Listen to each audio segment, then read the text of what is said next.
Por todo o jardim, coisas tentam parecer, imitar o som e até emitir cheiro de algo que elas não são. Este é um mundo cheio de imitações.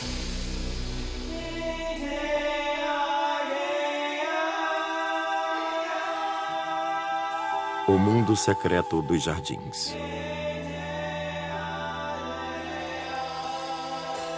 Mimetismo no jardim. Distribuição Sinapse.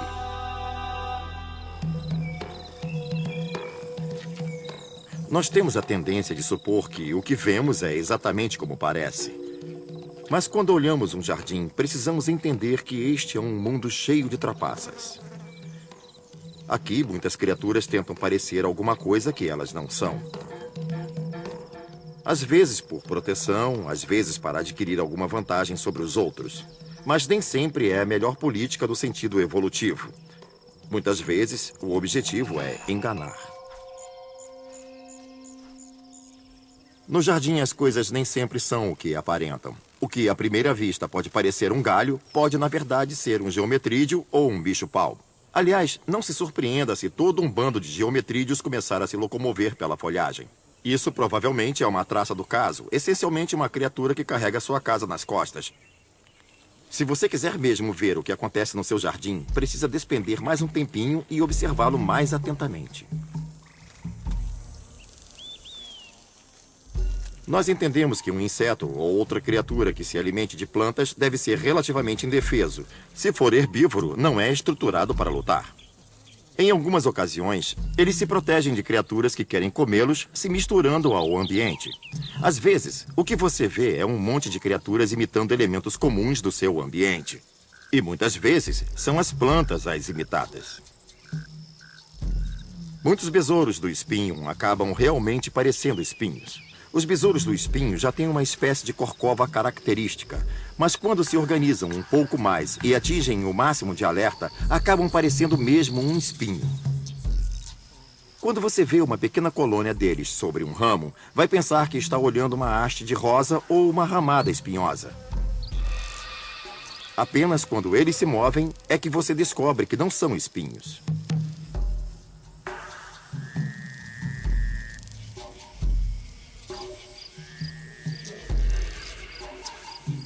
Um outro artifício que usam é parecer um pedaço de pau. Por exemplo, o bicho-pau se move por entre as folhagens, alimentando-se de folhas. Mas se um predador chega perto dele, em geral fica completamente imóvel. E se a copa da árvore estiver oscilando, os galhos balançando com a brisa, ele se deslocará para frente e para trás, de forma a parecer que faz parte da natureza estrutural daquela planta.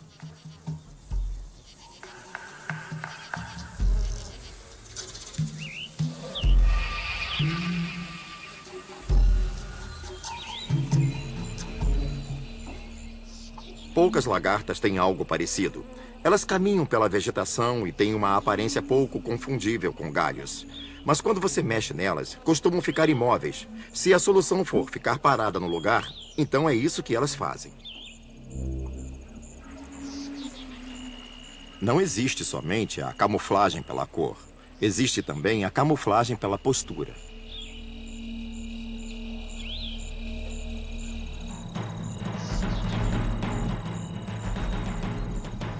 Para muitos insetos voadores que passam o tempo em árvores, também é bom parecer casca de árvore.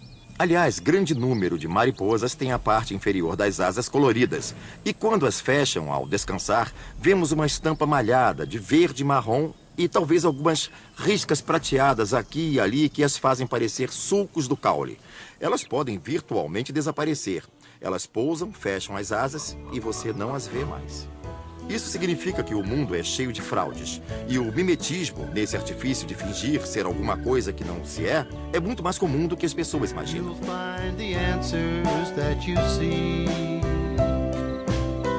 if you have faith in make-believe. A daydream carries you away, but it can still come true someday. The wonders you can weave if you have faith in make-believe.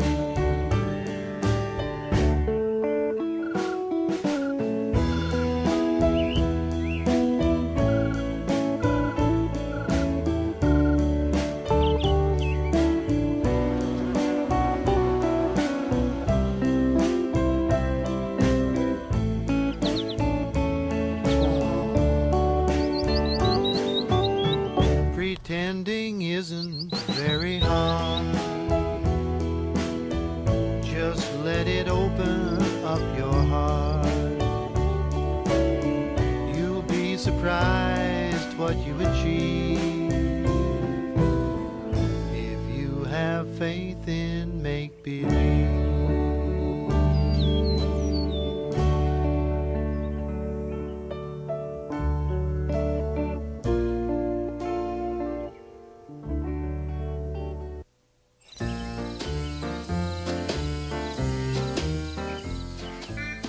Mimetismo é o que os insetos usam para parecer o que não são. Há muitas razões para se fingir ser uma outra coisa. Muitas criaturas, por exemplo, tentam tirar proveito da proteção que lhes dá para parecer algo mais perigoso do que são. Existem moscas, por exemplo, que parecem vespas ou abelhas. É bom parecer com elas porque têm ferrões. E moscas não. Para imitar uma abelha, é preciso ter uma cintura mais larga, talvez um corpo com pelugem e o jeito típico de se mover da abelha.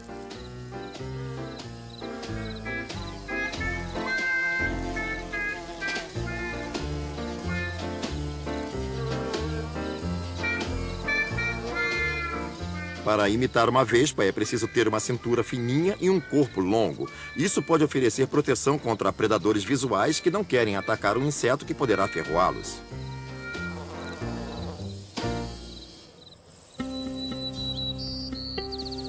Ao olhar uma criatura como o inseto, você também precisa entender que ele tem diferentes estágios no ciclo de vida. É comum que a mesma espécie imite diferentes partes do mundo em que vivem nos diferentes estágios.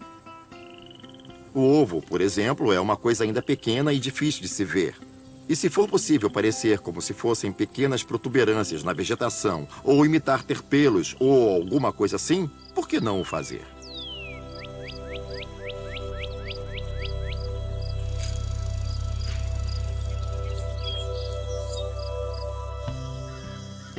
Um estágio em que as criaturas não querem chamar a atenção para si é o de pupa. Antes de emergir, quando estão na crisálida ou no casulo, geralmente não são capazes de se defender. Elas sabem voar, mas não sabem andar. Mal conseguem se mover. É nessa fase que são realmente muito vulneráveis. Então, se uma criatura puder parecer uma folha morta ou um resíduo no chão do jardim, uma coisa que o predador não olharia duas vezes, ela tem muito mais chances de sobreviver. Elementos comuns do meio ambiente nem sempre são só folhas e galhos. Fezes também são habituais de uma forma ou de outra no seu jardim. Algumas criaturas desenvolveram um formato semelhante a excremento de aves, de maneira a parecer menos saborosos aos predadores em potencial. No momento, a criatura está se movendo, quando sem querer chama a atenção do predador. Quando este chega perto, deixando clara sua presença, a criatura estanca e ele pensa, eca, aí vai embora. Depois, quando a área estiver limpa, o imitador vai embora também.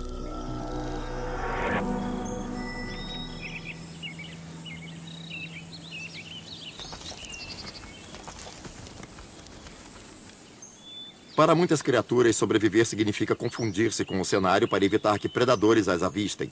Por exemplo, essas corças não têm a velocidade e o tamanho de um cervo adulto, então, essencialmente são indefesas. Dependem inteiramente de ter coloração marrom como pintas brancas para que possam imitar as folhas caídas no chão da floresta à luz do sol. Essencialmente, elas desaparecem.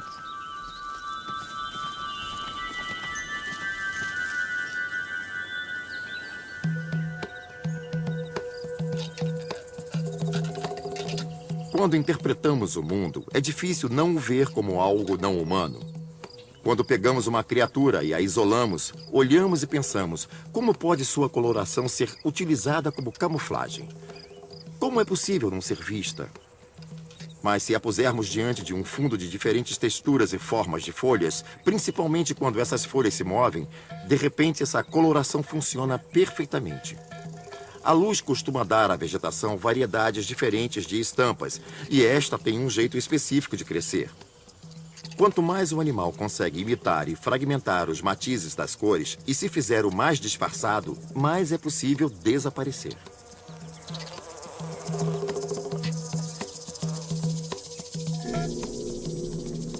Às vezes as criaturas querem se confundir com o cenário, não porque querem fugir de predadores, mas porque querem ser predadores. Elas querem se misturar ao ambiente para surpreender a presa.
Se observar certos sapos, por exemplo, você verá que os arbóreos, sapos verdes de árvores, têm a pele malhada, o que os deixam semelhantes ao caule. Eles podem ficar parados ali, imóveis e discretos, que você sequer vai notá-los.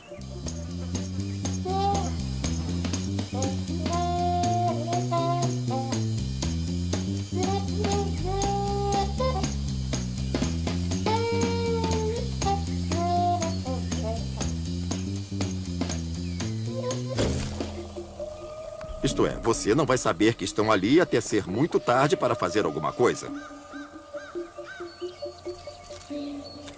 Isso é uma bela estratégia de caça, mas os sapos de árvores podem muito bem passar de caçadores a caçados. O mimetismo também tem esse lado, mas quando o animal está quieto, esperando a presa, ele também pode não ser a presa de mais ninguém, pois não é visto.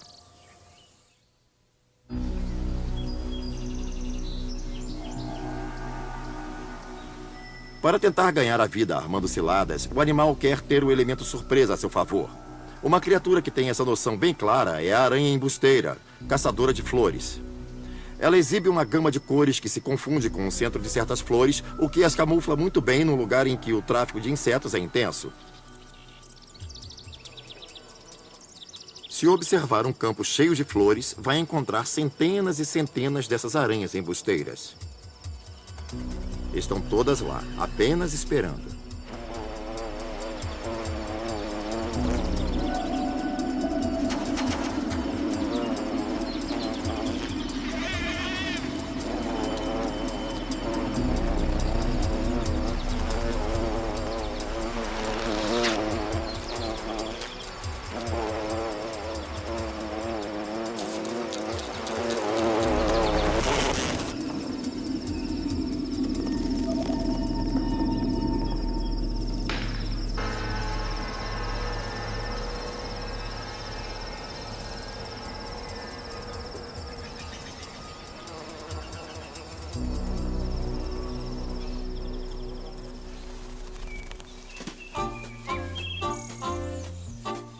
Às vezes, quando se imita coisas, não é preciso ficar igualzinho a elas. O que importa é a primeira impressão, que faz com que o predador vá embora ou hesite para dar o tempo de escapar.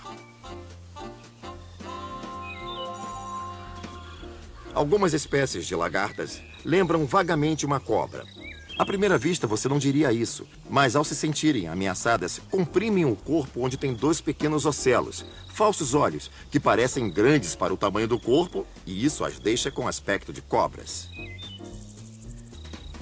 Então, quando você chega mais perto, você também descobre, ao vê-las em alerta, que tem uma pequena glândula com um prolongamento que elas podem desenrolar.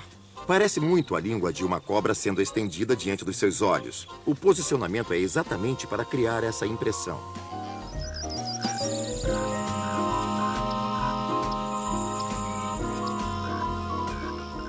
É comum também essas lagartas segregarem substâncias dessas glândulas. Dessas coisas que parecem línguas, que mesmo sabendo que não são de cobra, continuamos achando desagradáveis.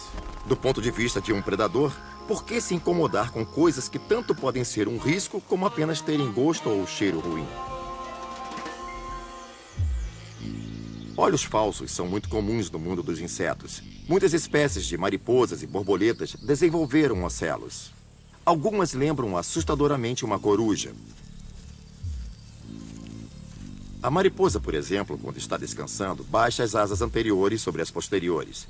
Imagine que uma criatura esteja procurando o que comer e, de repente, olha e se surpreende com uma coruja olhando para ela. Vai correr dali.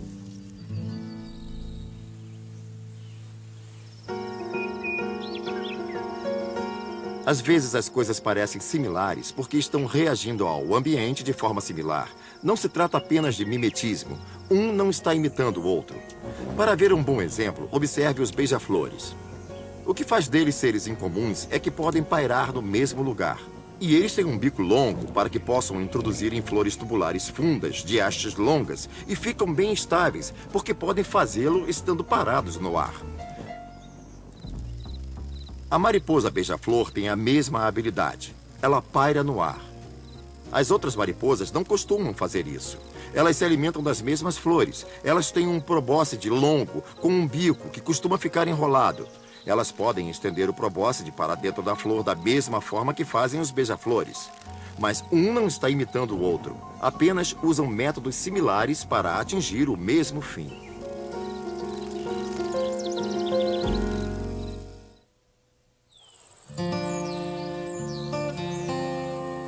Às vezes, uma criatura não imita o ambiente e, por isso, precisa fazer um grande esforço para armar uma situação em que se confunda com o cenário. Por exemplo, no caso das traças do saco, elas costumam acumular detritos. Elas os coletam e os colocam à sua volta. Assim, confundem-se com a vegetação, porque usam a vegetação local que lhes pareça apropriada. E ela os esconde.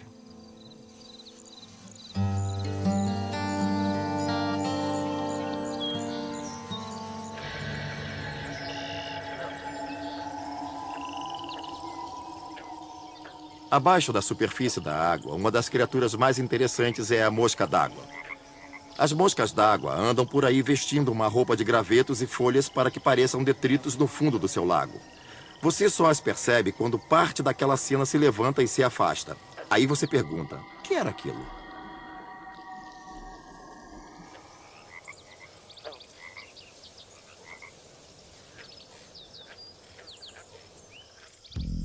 Tem também a larva do besouro tartaruga. Ela começa seu costume com minutos de vida. Essas estranhas criaturas coletam todas as suas fezes e as colocam sobre a cauda, que equilibram como uma espécie de guarda-chuva fecal estilizado. O guarda-chuva começa pequeno, mas à medida que essas criaturas se desenvolvem, fica cada vez maior, a ponto de predadores voadores só verem um monte de excremento ambulante no lugar de uma larva saborosa. Mas no seu jardim não são apenas seus olhos que são enganados. O tordo dos remédios também engana seus ouvidos. Os machos imitam uma variedade de sons para atrair a fêmea. A lista de sons será maior quanto mais atrativa ela for.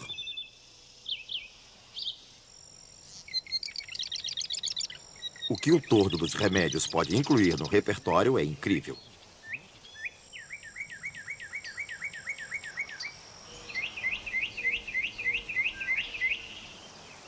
Ele pode imitar o som da água corrente ou ruídos de máquinas, coisas assim. Quanto mais complexo o repertório, mais bonito ele parece e mais fêmeas não resistirão a ele.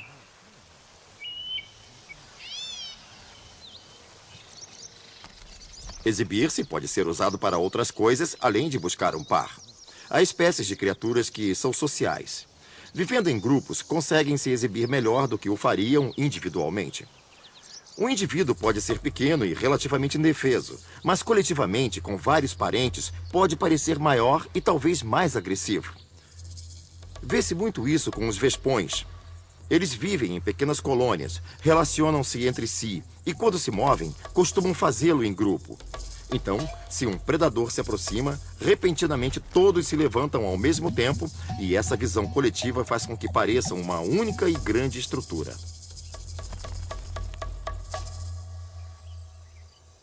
Dizem que imitação é a forma mais sincera de lisonjeio. Mas quando se trata de mimetismo no jardim, algumas criaturas não se satisfazem em imitar a aparência ou o som de outras. Querem ter o mesmo cheiro. Por exemplo, muitas orquídeas produzem perfumes poderosos com a intenção de atrair possíveis polinizadores.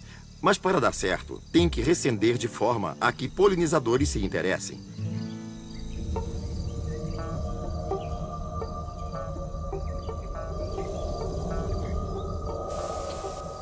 No caso dessa orquídea, a flor delicadamente suave exala um cheiro que pode ser efetivamente considerado fedorento. Ela libera um cheiro forte que lembra carne podre. Aí você vai pensar, cara, quem ficaria atraído por isso? Moscas, ora. As zeladoras do jardim são comedoras de carniça, devoram carne morta. Então, para elas, coisas mortas são um maná dos deuses.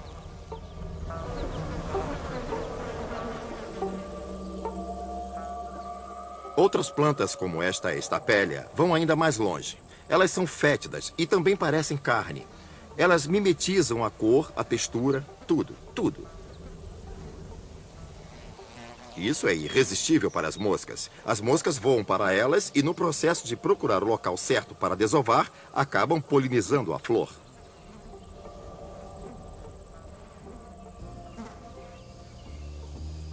Portanto, com todas essas criaturas mimetizando as aparências, os cheiros e até os sons no seu jardim, você deve prestar muita atenção ao que está se passando no seu quintal, a fim de realmente apreciar tudo.